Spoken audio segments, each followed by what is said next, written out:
আমার first voice over এটা নিজেরই গেট রেডি উইথ মিতেই আমি করেছি। সেটা আমি প্রথমে স্কিন কেয়ার করে নিয়েছি, ফেস ওয়াশ, টোনার, দেন সানস্ক্রিনের সাথে টিন্ট ছিল যেটা হালকা কাভারেজ দিয়েছে। তাই আমি আদার্স কোনো কনসিলার ফাউন্ডেশন কিছু ইউজ করব না, কারণ ভীষণ গরম বাইরে। তো ওটার উপরেই আমি কে বিউটির একটা খুব ভালো কম্প্যাক্ট, আমার খুব ভালো লেগেছে, আমি জাস্ট রিসেন্ট ইউজ করছি, ওটা লাগালাম। ভীষণ ভালো, মানে একটা হালকা কভারেজ হয়ে যায় ওই টিন্ট প্লাস সানস্ক্রিন প্লাস তোমার কম্প্যাক্ট লাগালে, আর কিছু লাগানোর দরকার হয় না। আচ্ছা, এরপর আমি কি করলাম, দেন আমি একটু ফিল করে নিলাম আমার আইব্রোগুলোকে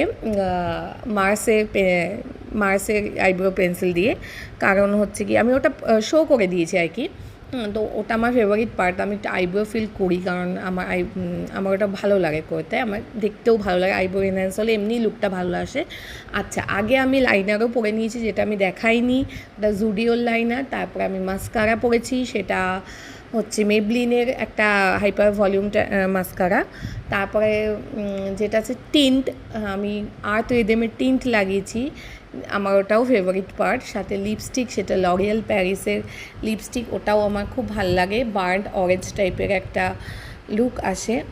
খুব সুন্দর একটা, মানে মুখটাই এনহ্যান্স হয়ে যাবে। এবং মেকআপ যেহেতু করিনি, কিন্তু প্রচণ্ড গরম, কম্প্যাক্ট তো লাগিয়েছি না, তো ওটাকে ফিক্স করার জন্য আমি ম্যাকের ফিক্সারটা লাগিয়ে নিচ্ছি, যেটাও আমার ফেভারিট, সবারই ফেভারিট। এটা খুবই মানে ভালো, অনেকেই ইউজ করে, জানো হয়তো।